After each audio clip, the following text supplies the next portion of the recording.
તો આજે આપણે બોટાદની અંદર ખેડૂતનો અત્યાચાર જે કાંઈ થયો છે એ ખેડૂતનો અત્યાચાર ઉપર આપણે આજે હાથમાં દીવો પ્રગટાવી અને આપણે રાજુભાઈ કરપડા અને પરીણભાઈ રામ એ બેને ખેડૂત માટે લડે છે.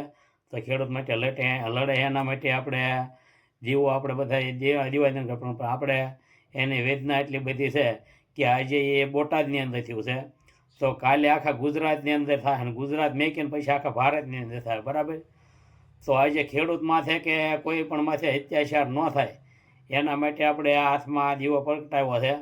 તો જો હાથની અંદર આપણે આ દીવો પ્રગટાવે કે કોઈ ખેડૂત માથે કે કોઈ માથે અત્યાચાર ન થવો જોઈએ અને કોઈ માથે અન્યાય ન થવો જોઈએ.